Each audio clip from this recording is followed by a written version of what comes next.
अध्याय 8 शादी। अगले दिन दोपहर 3 बजे हैरी, रॉन, फ्रेड और जॉर्ज बगीचे में लगे बड़े सफेद तंबू के बाहर खड़े थे। वे शादी में आने वाले मेहमानों की राह देख रहे थे।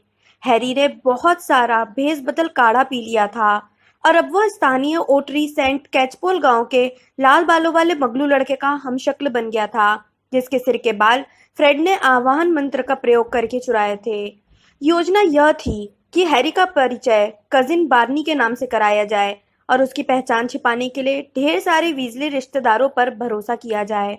उन चारों के हाथ में बैठक व्यवस्था का चार्ट था और उन्हें लोगों को सही जगह पर बैठाना था। सफेद दुशालों वाले वेटर 1 घंटे पहले आ गए थे। उनके साथ ही सुनहरे जैकेट वाला बैंड भी आ गया था। ये सभी जादूगर इस वक्त थोड़ी दूर एक पेड़ के नीचे बैठे थे। हैरी को वहां से पाइप के धुएं की नीली धुंध दिख रही थी। हैरी के पीछे तंबू के प्रवेश द्वार से गद्दीदार सुनहरी कुर्सियों की कतारें दिख रही थी, जो लंबे बैगनी गलीचे के दोनों ओर लगे थे। तंबू को सहारा देने वाले खंभों पर सफेद और सुनहरे फूल लिपटे थे। बेल और फ्लर कुछ समय बाद जिस जगह पर पति पत्नी बनने वाले थे, वहां पर फ्रेड और जॉर्ज ने हवा में ढेर सारे सुनहरे गुब्बारे लगा दिए थे। बाहर घास और बागड़ के ऊपर तितलियां और मधुमक्खियां आलस से मंडरा रही थी। हैरी थोड़ी परेशानी में था। जिस मगलू लड़के का उसने भेष बनाया था वह उससे थोड़ा मोटा था। इस वजह से गर्मी के धूप भरे दिन में उसे अपने ड्रेस दोशाले तंग महसूस हो रहे थे और गर्मी लग रही थी। जब मेरी शादी होगी, फ्रेड ने अपने दुशालों का कॉलर खींचते हुए कहा, तो मैं ऐसे किसी बकवास में नहीं पड़ूंगा। तुम सभी जो चाहो वो पहन सकते हो। मैं शादी खत्म होने तक मम्मी को पूर्ण शरीर बंधन छाप से बांध दूंगा। देखा जाए तो वे आज सुबह ज्यादा बुरी नहीं थी, जॉर्ज ने कहा। हालांकि वे इस बात पर थोड़ी रोई थी कि पर्सी नहीं आया, लेकिन उसे चाहता कौन है। ओह ओह, कमर कस लो, वे लोग आ गए, देखो। चमकीले रंगों वाली आकृतियां एक एक करके अहाते की दूर वाली सरहद पर हवा में से प्रकट हो रही थीं। कुछ ही मिनटों में एक काफिला सा बन गया, जो बगीचे में धीरे धीरे रेंगता हुआ तंबू की ओर आने लगा। जादूगरनियों के हैट पर अनोखे फूल और फड़फड़ाते हुए सम्मोहित पक्षी थे, जबकि कई जादूगरों की टाई में कीमती रत्न चमक रहे थे। रोमांचित गपशप की आवाज धीरे धीरे तेज होती जा रही थी और भीड़ के तंबू के पास आने पर मधुमक्खियों की आवाज दब गई। बहुत बढ़िया, मुझे कुछ फ्रेंच मोहिनियां दिख रही हैं। जॉर्ज ने उन्हें अच्छे से देखने के लिए अपनी गर्दन थोड़ी ऊंची की। उन्हें हमारी परंपराओं को समझाने में मदद चाहिए होगी, मैं उन्हें संभालता हूँ, फ्रेड ने कहा। इतनी जल्दी नहीं कनकटे। फिर वह काफिले में सबसे आगे आ रही अधेड़ जादूगरनियों के समूह के पास से भागता हुआ गया और दो सुंदर फ्रेंच लड़कियों से बोला, मदाम, मैं आपकी क्या मदद कर सकता हूँ? लड़कियां हंसते हुए उसके साथ अंदर चली गईं। जॉर्ज अधेड़ जादूगरनियों को जगह बताने लगा। रॉन ने मिस्टर वीजली के मंत्रालय के पुराने सहकर्मी परकिंसन को संभाला, जबकि हैरी के पल्ले थोड़े बहरे बूढ़े दंपत्ति पड़े। जब हैरी दोबारा तंबू से बाहर निकला तो उसने एक परिचित आवाज सुनी। वाह! टोंक्स और ल्यूपिन कतार में सबसे आगे थे। इस मौके पर टोंक्स ने अपने बाल सुनहरे कर लिए थे। जब हैरी उन्हें उनकी कुर्सी तक ले गया तो टोंक्स फुसफुसाकर बोली, आर्थर ने मैं बताया था कि तुम घुंघराले बालों वाले हो। कल रात के लिए माफ करना। इस वक्त मंत्रालय का रुख नरभेड़िया विरोधी है और हमने सोचा कि हमारा वहां रहना तुम्हारे लिए ठीक नहीं होगा। कोई बात नहीं, मैं समझता हूँ, हैरी ने कहा। हालांकि उसने ये बात टोंग से कम ल्यूपिन से ज्यादा कही थी। ल्यूपिन उसकी तरफ देखकर हल्के से मुस्कुराए, लेकिन उनके मुड़ते समय हैरी ने देखा कि उनका चेहरा एक बार फिर से दुखी हो गया था। वह इस बात को नहीं समझ पाया, लेकिन अभी इस बारे में सोचने का वक्त भी नहीं था। हैग्रिड काफी परेशानियां खड़ी कर रहा था। फ्रेड के निर्देश गलत समझने के कारण वह पीछे वाली कतार में रखी जादुई रूप से बड़ी की गई कुर्सी पर नहीं बैठा था, जो खास तौर पर उसके लिए रखी गई थी। इसके बजाय वह 5 कुर्सियों पर बैठा था, जो इस वक्त पिचक कर माचिस की सुनहरी डिब्बियों जैसी दिख रही थी। जब मिस्टर वीजली ने कुर्सियों की मरम्मत कर दी और हैग्रिड ने हर सुनने वाले से ऊंचे स्वर में माफी मांग ली, तो हैरी जल्दी से प्रवेश द्वार पर आ गया। वहां रॉन एक बहुत अजीब दिखने वाले जादूगर के सामने खड़ा था। यह जादूगर थोड़ा महंगा था। उसके सफेद बाल कंधे तक लंबे थे। उसकी टोपी का फुदना उसकी नाक के सामने लटक रहा था। उसके दुशाले का रंग अंडे की जर्दी जैसा पीला था, जिससे आंखों में पानी आ रहा था। उसके गले में एक सुनहरी गेंद चमक रही थी, जिस पर त्रिकोणीय आग जैसा अजीब प्रतीक बना हुआ था। जेनोफिलियस लवगुड, उसने हैरी की ओर हाथ बढ़ाते हुए कहा। मेरी बेटी और मैं पहाड़ पर रहते हैं। विजली परिवार का आमंत्रण पाकर हम सम्मानित हुए, लेकिन मुझे लगता है तुम मेरी लूना को जानते हो। उन्होंने रॉन से पूछा। हाँ, रॉन ने कहा। क्या वो आपके साथ नहीं आई? वो सुंदर से छोटे बगीचे में बौनों से हेलो कहने के लिए रुक गई है। कितना बढ़िया समूह है। बहुत कम जादूगरों को यह एहसास है कि अब इन समझदार बौनों से कितना कुछ सीख सकते हैं, या उन्हें उनके सही नाम जर्नुम्बली गॉर्डेंसी से पुकार सकते हैं। हमारे बौने तो बहुत बढ़िया गालियां जानते हैं, रॉन ने कहा, लेकिन मुझे लगता है कि वे उन्हें फ्रेड और जॉर्ज ने सिखाई हैं। जब रॉन जादूगरों के एक समूह को तंबू के भीतर ले जा रहा था तो लूना भागती हुई आई। हेलो हैरी, उसने कहा। मेरा नाम बार्नी है, हैरी ने हैरान होते हुए कहा। ओह, तो तुमने नाम भी बदल लिया है? उसने उत्साह से पूछा। तुम्हें कैसे पता चला? ओह, तुम्हारे चेहरे के भाव से, लूना ने कहा। अपने पिता की तरह लूना भी चमकीले पीले दुशाले पहनी थी, जिसके साथ उसने अपने बालों में सूर्यमुखी का बड़ा फूल लगा लिया था। उसकी चमक का आदी होने के बाद सामान्य प्रभाव काफी सुखद था। कम से कम उसके कानों से गाजरें तो नहीं लटक रही थीं। जेनोफिलियस एक परिचित से गहरी चर्चा में डूबे थे, इसलिए उन्होंने लूना और हैरी की बातचीत नहीं सुनी। उस जादूगर से विदा लेने के बाद वे अपनी बेटी की ओर मुड़े। लूना ने अपनी उंगली दिखाते हुए कहा, देखिए डैडी, मुझे एक बौने ने काट लिया। बहुत अच्छा हुआ। बौनों की लार बहुत ज्यादा फायदेमंद होती है, मिस्टर लववुड ने कहा और लूना की उंगली को पकड़कर घाव को देखा। लूना, मेरी बच्ची, अगर आज तुम्हें अपने भीतर कोई प्रतिभा जोर मारती महसूस हो, शायद ओपेरा गाने की अप्रत्याशित इच्छा या जल भाषा में भाषण देने की इच्छा, तो उसे दबाना मत। हो सकता है बौनों ने तुम्हें यह प्रतिभा दी हो। उनकी विपरीत दिशा में जा रहा रॉन जोर से हंस दिया। रॉन को हंसने दो, लूना ने शांति से कहा, जब हैरी उसे और जेनोफिलियस को उनकी कुर्सियों की ओर ले गया। डैडी ने बौनों के जादू पर काफी शोध किया है। सचमुच, हैरी ने कहा, जिसने काफी समय पहले ही यह फैसला कर लिया था कि वह लूना या उसके पिता के अजीब विचारों का विरोध नहीं करेगा। क्या तुम्हें यकीन है कि तुम इस घाव पर मरहम तो नहीं लगवाना चाहती? ओह, यह ठीक है, लूना ने कहा, जो सपनीले अंदाज में अपनी उंगली चूस रही थी और हैरी को ऊपर से नीचे तक देख रही थी। तुम जम रहे हो। मैंने डैडी को बताया था कि ज्यादातर लोग शायद ड्रेस दुशाले पहनेंगे, लेकिन उनका मानना है कि शादी में सूरज के रंग के कपड़े पहनना चाहिए, खुशकिस्मती के लिए। जब वो अपने पिता के पीछे चली गई तो रॉन दोबारा प्रकट हुआ। वह एक बूढ़ी जादूगरनी को लेकर जा रहा था, जो उसकी बाह पकड़े थी। चोट जैसी नाक, लाल फ्रेम वाले चश्मे और पंखों वाले गुलाबी हैट के कारण वह जादूगरनी किसी बदमिजाज फ्लेमिंगो जैसी दिख रही थी। और तुम्हारे बाल बहुत लंबे हैं रोनाल्ड। एक पल के लिए तो मैं तुम्हें जिनी समझी थी। मार्लिन की दाढ़ी, जेनोफिलियस लवगुड यह क्या पहने हैं? वह तो ऑमलेट जैसा दिख रहा है। और तुम कौन हो? उन्होंने हैरी से तेज स्वर में पूछा। ओह हाँ, म्यूरल आंटी, यह हमारा कजिन बार्नी है। एक और वीजली, तुम लोग तो बौनों की तरह बच्चे पैदा करते हो। हैरी पॉटर नहीं आया? मैं उससे मिलने की उम्मीद कर रही थी। रोनाल्ड, मुझे तो लगा था कि वो तुम्हारा दोस्त है, या फिर तुम यूं ही डींगे हाँक रहे थे। नहीं, वह नहीं आ पाया। बहाना बना दिया होगा, है ना? इतना बेवकूफ नहीं है जितना अखबार में छपे फोटो में दिखता है। मैं भी दुल्हन को बता ही रही थी कि मेरे मुकुट को सबसे अच्छी तरह कैसे पहनना है, उन्होंने हैरी से चिल्ला कर कहा। जानते हो, पिशाचों का बनाया हुआ है और सदियों से मेरे खानदान में है। दुल्हन सुंदर है, लेकिन फिर भी फ्रांसीसी है। अच्छा अच्छा, मेरे लिए कोई अच्छी कुर्सी खोज दो रोनाल्ड। मैं 107 साल की हो चुकी हूँ और मुझे ज्यादा देर तक खड़े नहीं रहना चाहिए। रॉन ने जाते जाते हैरी पर अर्थपूर्ण निगाह डाली और कुछ समय तक नहीं लौटा। जब वे अगली बार प्रवेश द्वार पर मिले तब तक हैरी 1 दर्जन लोगों को उनकी जगह दिखा चुका था। तंबू अब अच्छी तरह से भर चुका था और पहली बार बाहर लोगों की कतार नहीं थी। म्यूरियल तो किसी बुरे सपने की तरह है, रॉन ने आस्तीन से माथा पोंछते हुए कहा। वे हर साल क्रिसमस पर आधमकती थीं, लेकिन भगवान का शुक्र है कि फिर वे बुरा मान गईं, क्योंकि डिनर पर फ्रेड और जॉर्ज ने उनकी कुर्सी के नीचे गोबर बम फोड़ दिया था। डैडी हमेशा कहते हैं कि वे उन दोनों को अपनी वसीयत में से कुछ नहीं देंगी, जैसे उन लोगों को परवाह हो इसकी।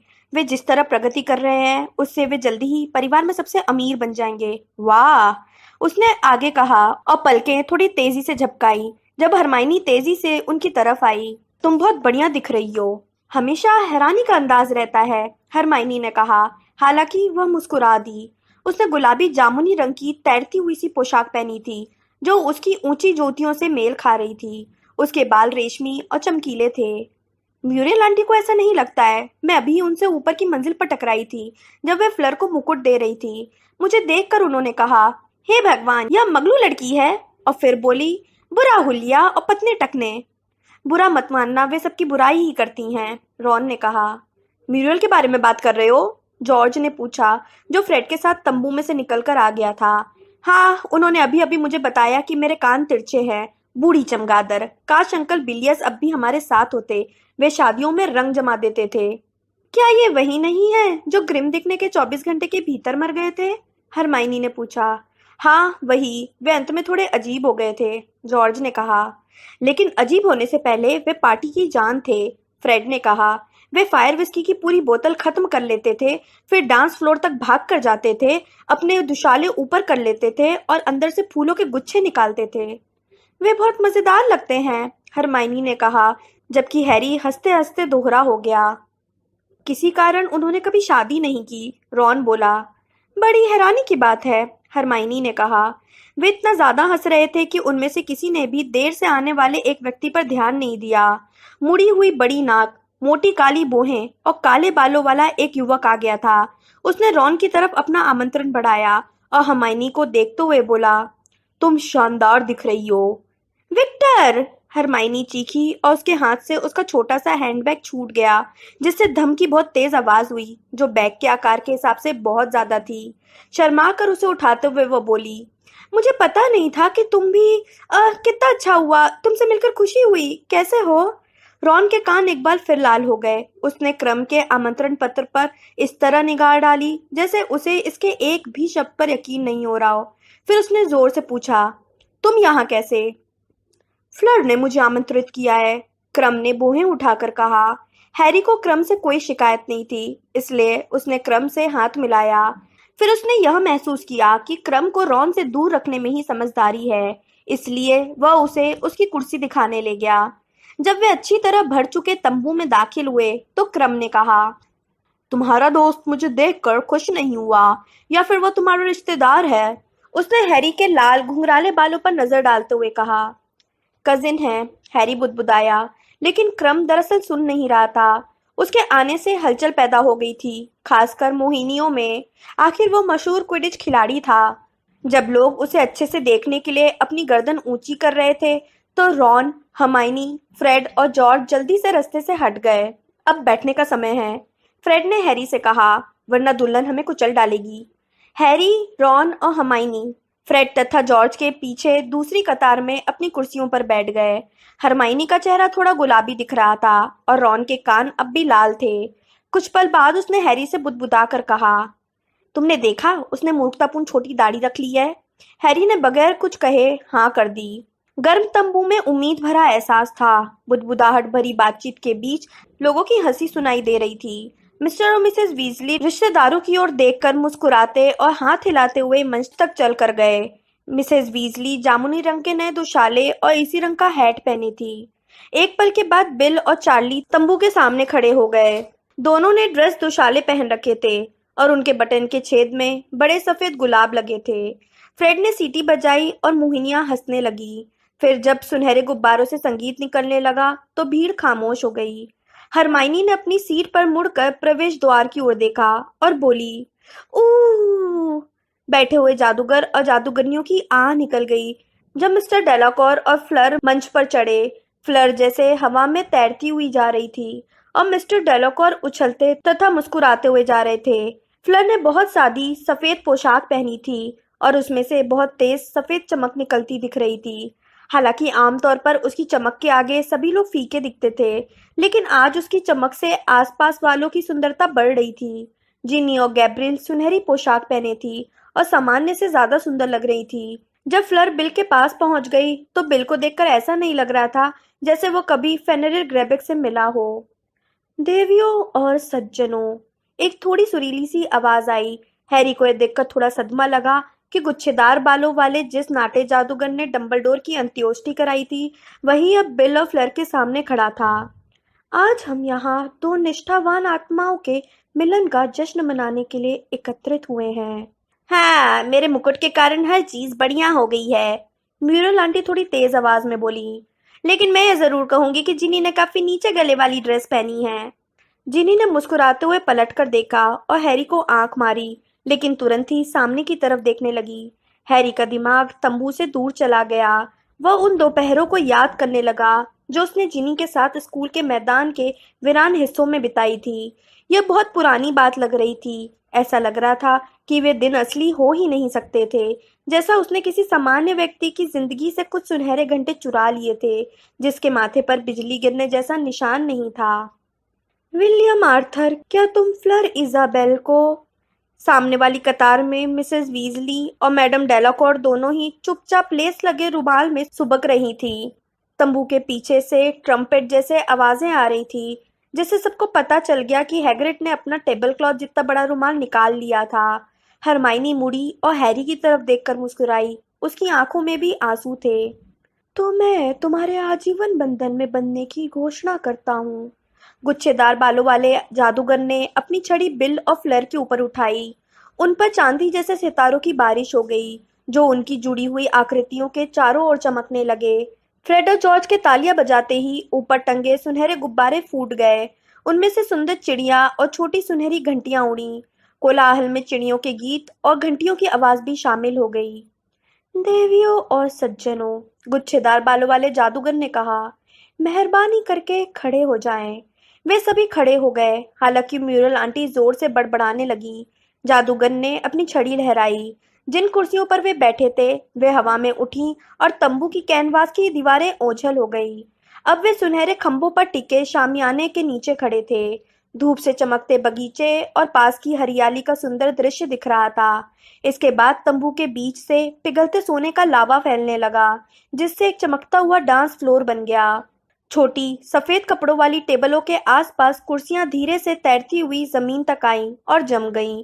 सुनहरे जैकेट वाला बैंड मंच की तरफ आ गया। बहुत बढ़िया, रॉन ने तारीफ के स्वर में कहा जब वेटर्स सभी तरफ खाने पीने का सामान सर्व करने लगे। कुछ कद्दू के जूस, बटर बियर और फायर विस्की की चांदी की ट्रे लिए थे। बाकी टॉट्स और सैंडविच के ढेर लेकर आ रहे थे।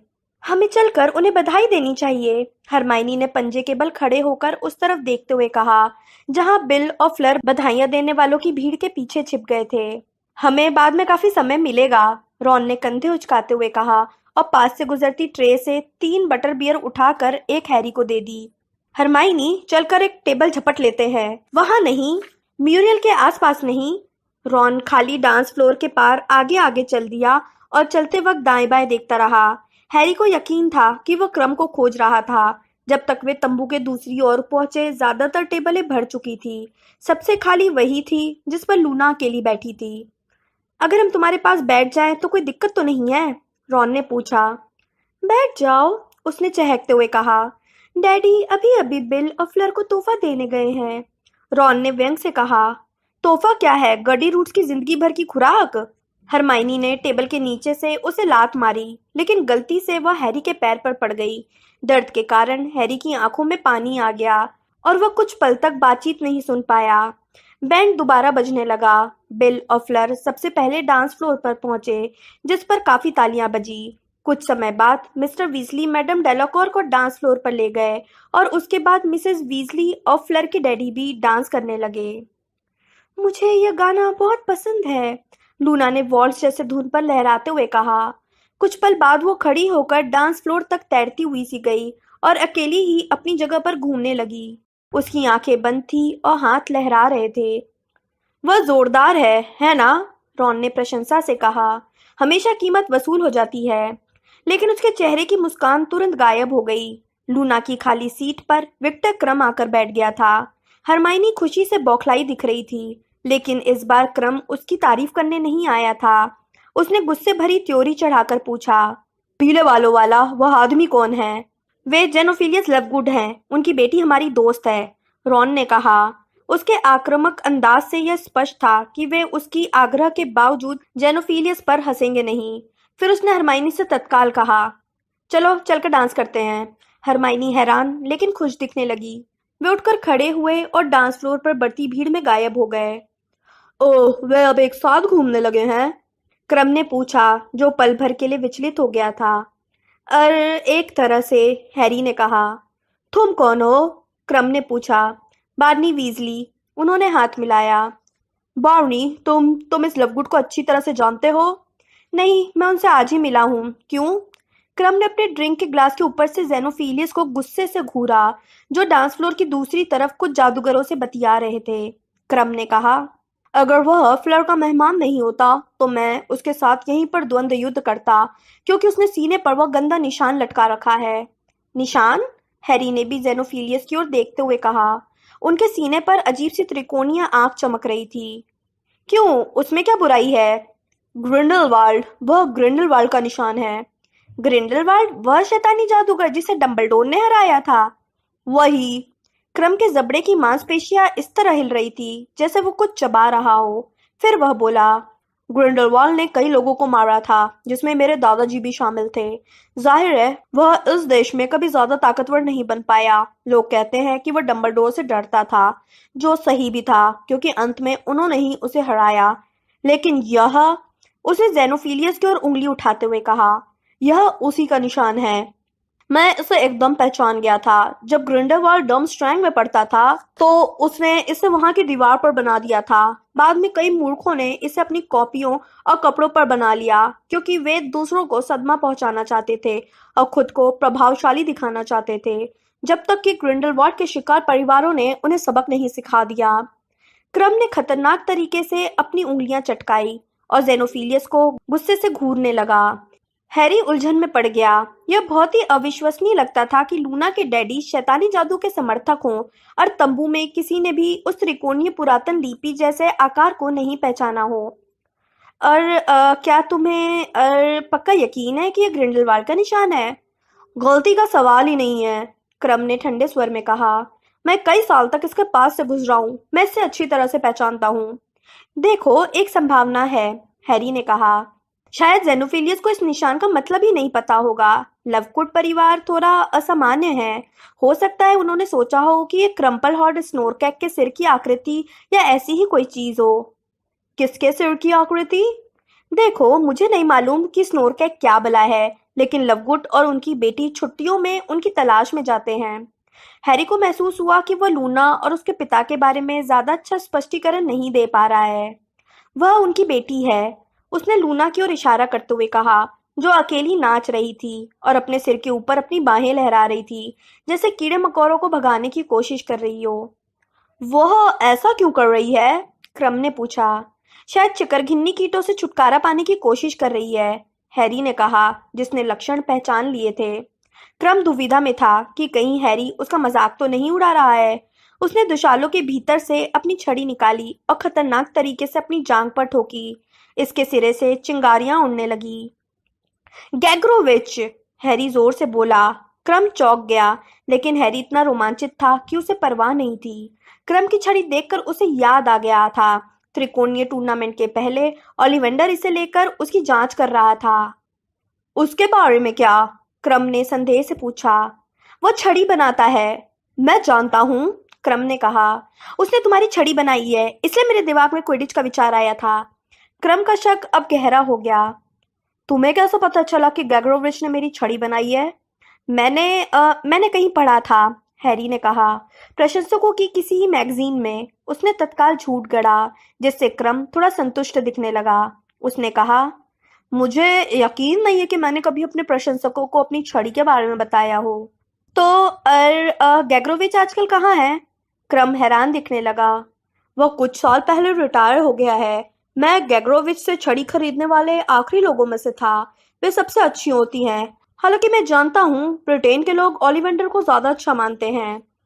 हैरी ने जवाब नहीं दिया। वह भी क्रम की तरह नाचने वालों को देखने का नाटक करने लगा, लेकिन वह तेजी से सोच रहा था। तो वोल्डेमॉर्ट मशहूर छड़ी साज की तलाश कर रहा था, और इसका कारण खोजने के लिए हैरी को ज्यादा दूर तक नहीं जाना पड़ा। निश्चित रूप से वोल्डेमॉर्ट जानना चाहता होगा कि जब उसने उस रात को आसमान में हैरी का पीछा किया था, तो हैरी की छड़ी ने वह अजीब हरकत क्यों की थी। हॉली और माया पंछी के पंख वाली छड़ी उधार की छड़ी से जीत गई थी, जिसकी ओलिवेंडर को उम्मीद भी नहीं थी और जिसका वह कारण भी नहीं समझ पाया था। क्या गैग्रोविच ओलिवेंडर से ज्यादा जानता होगा? क्या वो वास्तव में ओलिवेंडर से ज्यादा निपुण होगा? क्या वो छड़ियों के बारे में ऐसा रहस्य जानता होगा जो ओलिवेंडर नहीं जानता है? वह लड़की बहुत अच्छी दिख रही है, क्रम ने कहा और हैरी को माहौल में वापस खींच लिया। क्रम जिनी की ओर इशारा कर रहा था, जो अभी अभी लूना के पास आई थी। क्या वह भी तुम्हारी रिश्तेदार है? हाँ, हैरी ने अचानक चिढ़ते हुए कहा। और उसका किसी के साथ चक्कर चल रहा है। वो लड़का बहुत ईर्ष्यालु है, लंबा चौड़ा है, उससे टकराने में समझदारी नहीं है। क्रम ने हुनकार भरी। उसने अपना प्याला खाली किया और खड़े होते हुए कहा, अंतरराष्ट्रीय क्विडिच खिलाड़ी होने से क्या फायदा अगर सभी अच्छी दिखने वाली लड़कियां पहले से ही किसी के साथ घूम रही हों। वह चल दिया। हैरी ने पास से गुजरते वेटर से एक सैंडविच ले लिया और भीड़ भरे डांस फ्लोर के किनारे किनारे चलने लगा। वो रॉन को ग्रेगोरोविच के बारे में बताना चाहता था, लेकिन रॉन डांस फ्लोर के बीचों बीच हरमाइनी के साथ डांस कर रहा था। हैरी एक सुनहरे खंबे से टिककर जिनी को देखता रहा, जो अब फ्रेड और जॉर्ज के दोस्त ली जॉर्डन के साथ डांस कर रही थी। हैरी रॉन के किए वादे के बारे में सोचकर अपनी जलन पर काबू पाने की कोशिश करने लगा। उसने पहले कभी कोई शादी नहीं देखी थी, इसलिए वह यह फैसला नहीं कर पाया कि शादी के जादूगरों के जश्न और मगलुओं के जश्न में क्या अंतर होता होगा। वैसे उसे पूरा यकीन था कि मगलुओं के जश्न में शादी के केक के ऊपर दो माया पंछी नहीं होते होंगे जो केक कटते ही उड़ जाते होंगे। उसमें भीड़ के बीच हवा में उड़ते शैंपियन की बोतलें भी नहीं होती होंगी। जब रात करीब आने लगी और तैरती सुनहरी लालटेनों से चमकते शामियाने के नीचे पतंगे मंडराने लगे, तो जश्न बेकाबू हो गया। फ्रेड और जॉर्ज काफी पहले ही फ्लर की दो कजिन्स के साथ अंधेरे में गायब हो चुके थे। चार्ली, हैग्रिड और बैगनी हैट वाले एक मोटा जादूगर एक कोने में बैठकर ओडो द हीरो वाला गीत गा रहे थे। हैरी रॉन के नशे में चूर एक अंकल से बचने के लिए भीड़ में से गुजरा, जो ये तय नहीं कर पा रहे थे कि हैरी उनका बेटा है या नहीं। हैरी ने एक बूढ़े जादूगर को एक टेबल पर अकेले बैठा देखा। सफेद बालों के बादल के कारण वह किसी पुरानी पीली घड़ी जैसे दिख रहा था और सबसे ऊपर दीमक खाया फ्लैट हैट था। हैरी को वह जाना पहचाना लग रहा था। दिमाग पर जोर डालने के बाद हैरी को अचानक याद आया कि यह तो एल्फियस डोज हैं, जो माया पंछी के समूह के सदस्य हैं और जिन्होंने डंबलडोर की श्रद्धांजलि लिखी थी। हैरी उनके करीब गया। क्या मैं यहाँ बैठ सकता हूँ? बिल्कुल बिल्कुल, डोज ने कहा। उनकी आवाज ऊंचे सुर वाली और घरघराई हुई थी। हैरी उनकी तरफ झुका। मिस्टर डोज, मैं हैरी पॉटर हूँ। डोज के मुंह से आ निकल गई। प्यारे बच्चे, आर्थर ने मुझे बताया था कि तुम यहाँ पर हो और तुमने भेष बदल रखा है। मैं बहुत खुश, बहुत सम्मानित हुआ। खुशी की बौखलाहट में डोज ने हैरी के लिए शैंपियन का एक प्याला भर लिया। मैं तुम्हें चिट्ठी लिखने के बारे में सोच रहा था, वे फुसफुसा कर बोले। डंबलडोर के जाने के बाद सदमा, और तुम्हारे लिए तो ये बहुत बड़ा रहा होगा, मुझे यकीन है। डोज की छोटी आंखों में अचानक आंसू भर आए। मैंने दैनिक जादूगर में आपकी लिखी श्रद्धांजलि पढ़ी थी, हैरी ने कहा। मुझे पता नहीं था कि आप प्रोफेसर डंबलडोर को इतनी अच्छी तरह से जानते थे।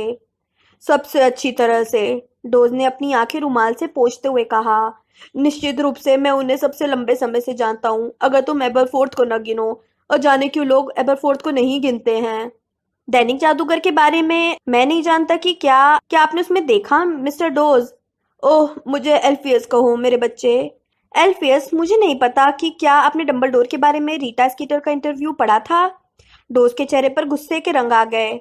ओह हाँ हैरी, मैंने उसे देखा था। वह औरत, या इससे ज्यादा सटीक शब्द होगा वह गिद्ध, मुझे लगातार परेशान करती रही कि मैं उससे बात कर लूं, लेकिन यह कहते हुए शर्म आती है कि मैं थोड़ा असभ्य हो गया और उसे परेशान करने वाली ट्राउट मछली कह दिया, जिसका परिणाम यह हुआ कि उसने मेरी अक्ल को ही शंका के कटघरे में खड़ा कर दिया।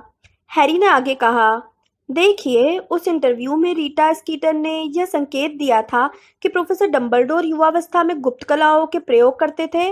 उसके एक भी शब्द पर यकीन मत करना, डोज ने तत्काल कहा। एक शब्द पर भी नहीं हैरी। किसी चीज को एल्बस डंबलडोर से जुड़ी अपनी यादों पर खालिद मत होने देना। हैरी ने डोज के गंभीर दर्द भरे चेहरे को देखा, लेकिन आश्वस्त होने के बजाय वह कुंठित महसूस करने लगा। क्या डोज सचमुच सोचते हैं कि हैरी इतनी आसानी से विश्वास न करने का विकल्प चुन सकता था? क्या डोज यह नहीं समझ पाए कि हैरी पक्का करना चाहता था, हर चीज जानना चाहता था? शायद डोज ने हैरी की भावनाओं का अंदाजा लगा लिया, क्योंकि वह चिंतित दिखने लगे और जल्दी से आगे बोले। हैरी, रीटा स्कीटर एक भयंकर, लेकिन एक तीखी हंसी ने बीच में बाधा डाल दी। रीटा स्कीटर, ओह वह कितना अच्छा लिखती है, मैं तो हमेशा उसके लेख पढ़ती हूँ। हैरी और डोज ने ऊपर देखा। वहां म्यूरियल आंटी खड़ी थीं। उनके हेड पर पंख नाच रहे थे और उनके हाथ में शैंपेन का प्याला था। पता है, उसने डंबलडोर पर एक पुस्तक लिखी है। हेलो म्यूरियल, डोज ने कहा। हाँ, हम अभी इसी बारे में बात कर रहे थे। सुनो लड़के, मुझे अपनी कुर्सी दो, मेरी उम्र 107 साल है। लाल बालों वाला एक वीजली कजिन दहशत में अपनी कुर्सी से उछला। म्यूरल आंटी ने आश्चर्यजनक ताकत से कुर्सी घुमाई और दोस्त तथा हैरी के बीच में जमकर बैठ गईं। हेलो, एक बार फिर बैरी, या तुम्हारा नाम चाहे जो हो, उन्होंने हैरी से कहा। तो एल्फियस, तुम रीटा स्कीटर के बारे में क्या कह रहे थे? जानते हो, उसने डंबलडोर की जीवनी लिखी है। मैं उसे पढ़ने के लिए बेताब हूँ। मुझे याद से फ्लरिश एंड बॉल्स को इसका ऑर्डर देना होगा। दोस्त ये सुनकर सख्त और गंभीर दिखने लगा, लेकिन म्यूरल आंटी ने अपना प्याला खाली कर दिया और गुजरते हुए एक वेटर को बुलाने के लिए अपनी पतली उंगलियां चटकाई ताकि वो भरा हुआ प्याला थमा दे। उन्होंने शैंपेन का एक और बड़ा घूंट लिया तथा डकार लेकर बोली, भरवा मेढक जैसे दिखने की कोई जरूरत नहीं है दोस्त। एल्बस के इतने सम्मानित और सम्मानजनक बनने से पहले उनके बारे में बहुत सारी अजीब अफवाहें फैली थीं। अज्ञानियों की आलोचना, डोज ने कहा, जिनका चेहरा अचानक एक बार फिर गाजर जैसे रंग का लाल हो गया था। तुम तो यह कहोगे ही एल्फियस, म्यूरल आंटी ने कहा। मैंने देखा था कि तुम अपनी श्रद्धांजलि में कीचड़ भरे गड्ढों को लांग कर कैसे निकले थे। मुझे अफसोस है कि आप ऐसा सोचती हैं, डोज ने और भी ठंडे स्वर में कहा। मैं आपको आश्वस्त करता हूँ कि मैं दिल से लिख रहा था। हम सभी जानते कि तुम डंबलडोर की पूजा करते थे। मैं तो कहूंगी कि तुम तो डंबलडोर को हमेशा संत मानोगे, भले ही ये पता चल जाए कि उन्होंने अपनी नकारा बहन की हत्या की थी। म्यूरियल, डोज ने आवेश में कहा। हैरी के सीने में ठंडेपन का एहसास भर गया, जिसका शैंपेन में डली बर्फ से कोई लेना देना नहीं था। आपका क्या मतलब है? उसने म्यूरियल से पूछा। कौन कहता है कि उनकी बहन नकारा थी? मुझे तो लगता था कि वो बीमार थी। तब तो तुम्हें गलत लगता है ना बैरी? म्यूरियल आंटी ने कहा, और उन्हें इस बात में मजा आ रहा था कि वे कैसा असर छोड़ रही हैं। खैर, चाहे जो हो, तुम इसके बारे में क्या जानो? यह सब बरसों पहले हुआ था। तब तो तुम्हारे इस दुनिया में आने की कोई संभावना भी नहीं थी। सच्चाई तो यह है कि हम में से ज्यादातर लोग भी जो तब जिंदा थे कभी नहीं जान पाए कि सचमुच क्या हुआ था। इसलिए तो मैं पता लगाने के लिए बेताब हूँ कि स्कीटर ने कौन से गड़े मुर्दे उखाड़े हैं। डंबलडोर ने अपनी नकारा बहन को काफी समय तक कैद रखा था। झूठ, डोज ने घरघराती आवाज में कहा। सरासर झूठ। उन्होंने मुझे कभी नहीं बताया कि उनकी बहन नकारा थी। हैरी बिना सोचे समझे बोल उठा। उसके भीतर अब भी ठंडक का एहसास था। वे तुम्हें क्यों बताते? म्यूरल ने कहा और हैरी को ठीक से देखने की कोशिश में अपनी सीट पर थोड़ा सा लहराई। एल्बस ने एरियाना के बारे में कभी कुछ इसलिए नहीं कहा, एल्फियस ने भावना से भरी आवाज में कहा, क्योंकि मेरे ख्याल से इसका कारण बिल्कुल स्पष्ट था। वे उसकी मौत से इतने टूट गए थे। तो फिर वह लड़की कभी किसी को दिखी क्यों नहीं एल्फियस? म्यूरियल चीखते हुए बोली। हम में से आधे लोग को उसके जिंदा होने का तब तक पता नहीं चला जब तक कि उसका कफन मकान से बाहर नहीं निकला और उसकी अंत्येष्टि नहीं हुई। तुम्हारे संत एल्बस तब कहाँ थे जब एरियाना कोठरी में बंद थी, हॉगवर्ट्स में अपनी प्रतिभा दिखा रहे थे और अपने घर में हो रहे घपले पर ध्यान नहीं दे रहे थे? आपका क्या मतलब है कोठरी में बंद थी? हैरी ने पूछा। मामला क्या था? डोज दुखी दिख रहे थे। म्यूरल आंटी एक बार फिर हंसी और हैरी की बात का जवाब देने लगी। डंबलडोर की माँ भयंकर औरत थी, सचमुच भयंकर। मगलू घर में पैदा हुई थी। हालांकि मैंने सुना है कि वह शुद्ध खून का नाटक करती थी। उन्होंने इस तरह का कभी नाटक नहीं किया। केंड्रा बहुत भली महिला थी, डोज ने दुखी स्वर में फुसफुसा कर कहा। लेकिन म्यूरल आंटी ने उनकी बात को नजरअंदाज कर दिया। घमंडी और बहुत दबंग, ऐसी जादूगरनी जो नकारा बच्ची पैदा होने पर दहशत में आ गई। एरियाना नकारा नहीं थी, डोज ने घरघराती हुई आवाज में कहा। वो तो तुम कहोगे ही एल्फियस, लेकिन यह तो बताओ कि फिर वो कभी हॉगवर्ट्स में पढ़ने क्यों नहीं गई? म्यूरल आंटी ने कहा। वे हैरी की ओर मुड़ी। हमारे जमाने में नकारा लोगों को अक्सर छिपा कर रखा जाता था। हालांकि किसी छोटी लड़की को घर में कैद करना और यह नाटक करना कि वह जिंदा ही नहीं है काफी ज्यादतीपूर्ण था। मैं कहे देता हूँ, ऐसा कुछ नहीं था, डोज ने कहा। लेकिन म्यूरल आंटी बुलडोजर की तरह आगे चलती रहीं और अब भी हैरी को संबोधित करती रहीं। नकारा लोगों को आमतौर पर मगलू स्कूलों में भेजा जाता था और मगलू समुदाय में घुलने मिलने के लिए प्रोत्साहित किया जाता था। यह जादूगरों की दुनिया में भेजने से ज्यादा दयालुतापूर्ण था, जहाँ वे हमेशा दूसरे दर्जे के ही रहते। लेकिन जाहिर है केंड्रा डंबलडोर अपनी बेटी को किसी मगलू स्कूल में भेजने की बात तो सपने में भी नहीं सोच सकती थी। एरियाना की हालत बहुत नाजुक थी, डोज ने हताशा में कहा। उसकी सेहत हमेशा खराब रहती थी, जिसकी वजह से वह घर से बाहर नहीं निकल सकती थी, म्यूरल आंटी ने ठहाका मारते हुए कहा। लेकिन फिर भी उसे कभी सेंट मंगोज अस्पताल नहीं ले जाया गया। उसे देखने के लिए किसी उपचारक को घर नहीं बुलाया गया। सचमुच म्यूरियल, आपको यह कैसे पता चल सकता है कि? तुम्हारी जानकारी के बता दूं एल्फियस, मेरा कजिन लैंसलॉट उस वक्त सेंट मंगोज में उपचारक था और उसने मेरे परिवार को विश्वास में लेकर यह रहस्य बताया था कि एरियाना को वहां कभी लाया ही नहीं जाया गया था। लैंसलॉट को यह बहुत संदिग्ध लगा था। डोज आंसुओं के कगार पर दिख रहे थे। लग रहा था म्यूरल आंटी को बड़ा मजा आ रहा था और शैंपेन बुनवाने के लिए उन्होंने अपनी उंगलियां चटकाई। हैरी ने सोचा कि डसली परिवार ने उसे किस तरह एक बार कैद करके ताले में बंद रखा था, सबसे छिपा कर रखा था, सिर्फ जादूगर होने के अपराध के लिए। क्या डंबलडोर की बहन को यही सब विपरीत कारण से झेलना पड़ रहा था, जादू न आने के कारण? और क्या डंबलडोर सचमुच अपनी बहन को उसके हाल पर छोड़कर अपनी प्रतिभा तथा योग्यता साबित करने हॉगवर्ट्स चले गए थे? देखो, अगर कैंड्रा पहले नहीं मरी होती, म्यूरियल ने आगे कहा, तो मैं तो यही कहती कि उसी ने एरियाना को मारा होगा। आप ऐसा कैसे कह सकती हो म्यूरियल? डोज ने दर्द भरी आवाज में कहा। कोई माँ अपनी बेटी को कैसे मार सकती है? जरा सोचिए तो सही, आप क्या कह रही हैं? अगर वह माँ अपनी बेटी को बरसों तक कैद रख सकती है तो क्यों नहीं? म्यूरल आंटी ने कंधे उचकाते हुए कहा। लेकिन जैसा मैं कह रही हूँ, यह जमता नहीं है, क्योंकि कैंड्रा एरियाना से पहले ही मर गई थी। जाहिर है किसी को भी पक्का पता नहीं है और कोई शक नहीं कि एरियाना ने ही उनकी हत्या की होगी। डोज ने व्यंग की साहसिक कोशिश करते हुए कहा, है ना?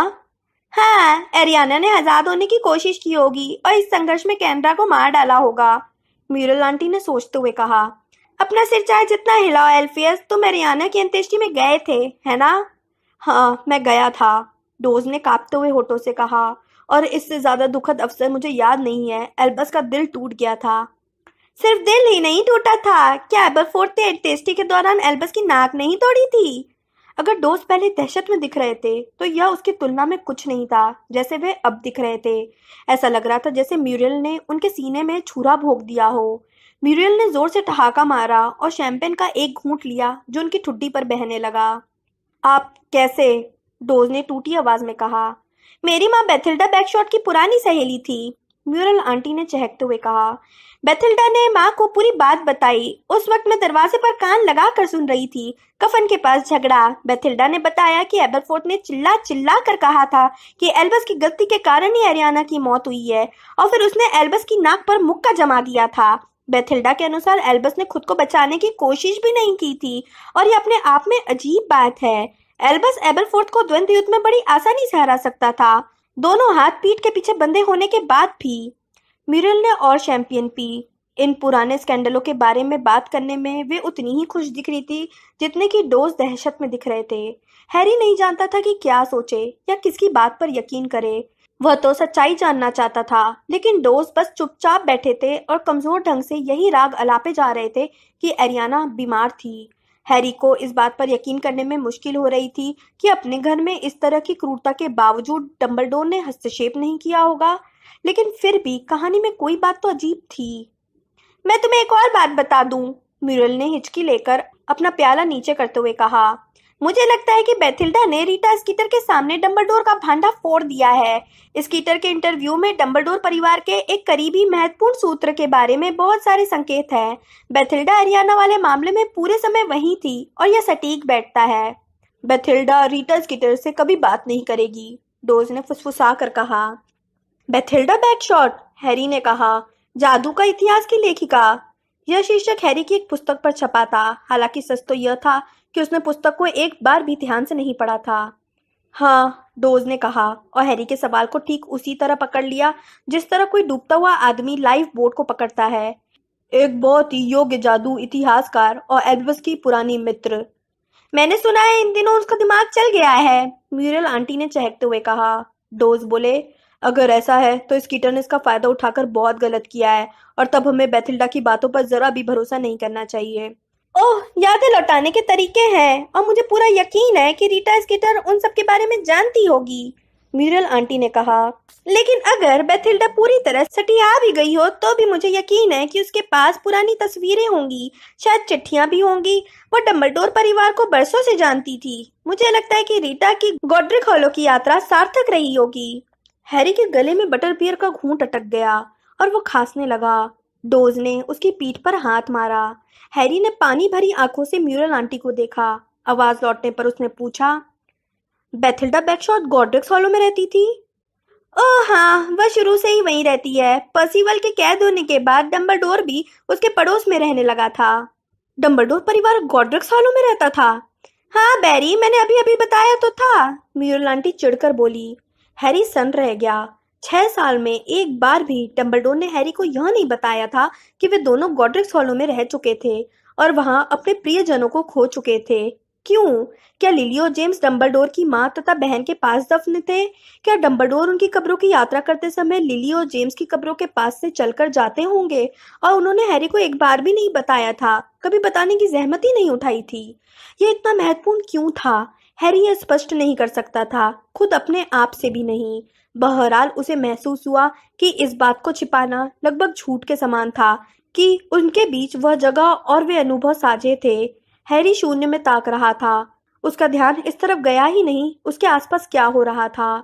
उसे यह एहसास ही नहीं था कि हरमाइनी भीड़ में से निकलकर आ गई थी, जब तक कि उसने उसके पास एक कुर्सी नहीं खींच ली। मैं अब बिल्कुल डांस नहीं कर सकती, उसने हाँफते हुए कहा और अपनी जूती उतारकर अपने पैर के तलवे मलने लगी। रॉन बटर बियर लेने गया है। बड़ी अजीब बात है, मैंने विक्टर को लूना के डैडी के पास से गुस्से में जाते देखा था। ऐसा लग रहा था जैसे वे बहस कर रहे थे। उसने अपनी आवाज नीची कर ली और उसकी तरफ घूर कर देखा। हैरी, तुम ठीक तो हो? हैरी नहीं जानता था कि वो बात कहाँ से शुरू करे, लेकिन इससे कोई फर्क नहीं पड़ा। उसी पल कोई बड़ी और चांदी जैसे रंग की चीज शामियाने में डांस फ्लोर पर गिरी। एक चमकता हुआ वन बिलाव हैरान नाचने वालों के बीच में हल्के से उतरा। इसके सबसे करीब के लोग नाचते नाचते एकदम रुक गए। फिर पितृदेव का मुंह खुला और किंग्सले शक्ल बोल्ट की तेज, गहरी, धीमी आवाज आई। मंत्रालय पर कब्जा हो गया है। स्क्रीमग्योर मारे गए हैं। प्राणबख्शी आ रहे हैं।